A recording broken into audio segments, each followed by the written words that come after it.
Welcome to Mike's Film Talk on air. This is episode 6, which means we're talking about Oregon Trail, or as I like to call it, Terminator of the Old West. Now, it's interesting to note that the title of the film is odd because when you say Oregon Trail, it sounds like you're actually saying Oregon Trail in like an American accent. So it makes no real sense that they call it Oregon Trail. But anyway, that may just be me. Now, the film feels like a cross between, like I said, Terminator of the Old West and Wes Craven's The Hills Have Eyes with no Papa Jupe. It is set in the Old West and is based on a screenplay by Meg Turner. Now, rather interestingly, uh, RottenTomatoes.com have actually given this film a score of no pois. That means basically no points. The audiences were a tad more optimistic, or nice, if you will. The Bums and Seat crowd gave Oregon Trail a whopping 39%. Wonder why. Now, the story is about a family, father, mother, son, daughter, who all get trapped at too high an elevation to survive winter. They head to the valley below to beat the snow, and yes, I'm a poet and I know it. Sadly, they bump into the dead residents of a wagon train, slaughtered by some unknown entity. One woman is still alive. Cassidy, played by Texas actor Olivia Grace Applegate, is helped by the family, who repay this act of kindness with their lives. After the family are murdered and only Abby, Zoe de Grand Maison, is alive, Abby and Cassidy try to escape. Now, here we need to have a long aside. Before I get into the nitty gritty of Oregon Trail, let me go off on a tangent. During the entire movie, I kept thinking that Abby, aka Zoe, looked hauntingly familiar. After performing my due diligence, I could not figure out where I'd seen this young lady before. Her very face haunted me.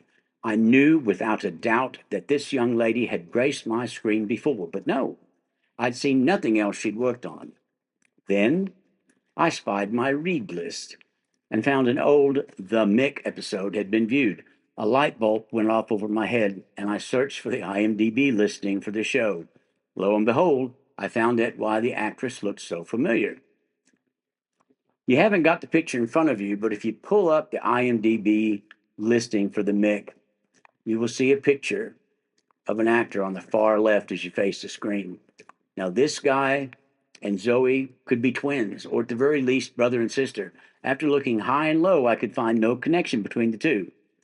But trust me, Barbuska and de Grand Maison are not, according to the internet, related. And for at least 75% of the movie, I had this deja vu going on. Where had I seen this face before? And of course, after I found the answer, I had to rewatch Oregon Trail without the distraction I previously encountered. It didn't really necessarily help. Now, as Western horror films go, and there have been a few, Oregon Trail is not overly bad. There is, however, that tendency to color all the characters' actions if they were 21st century products and not pioneers in the Victorian era. Oregon Trail works as a horror film on many levels, though, and while there is no Papa Jupe to run things, as I mentioned before, Nicholas Logan as the murderous Reese is pretty threatening. And just got to say, Logan's been a busy lad. He's been in Dark Winds, The Last Stop in Yuma County, to name but two, and he's managed to show up and be disturbing in each show. Uh, Oregon Trail is not quite murder by the numbers, I've got to say, but it is close. I mean, sure, we can't see every plot twist, but we see enough that it begins to become tiresome. However, the film does actually entertain. All the main players do well here. New Orleans' son, Sam Trammell, as the Papa Jupe before Reese takes over, is spot on as the alcoholic and bloodthirsty gang leader. The performers who played the butchered family also convince. It could be down to the director. Michael Patrick Jan runs with this modern sounding Old West vehicle and manages to make it work. With the aid of editor David Codron, we can just convince ourselves that the Old West really was like this. Murderers and cutthroats around every bend. Now, the overall verdict for this show, to me, is an easy 3 stars out of 5. It entertains, and the actors all acquit themselves brilliantly.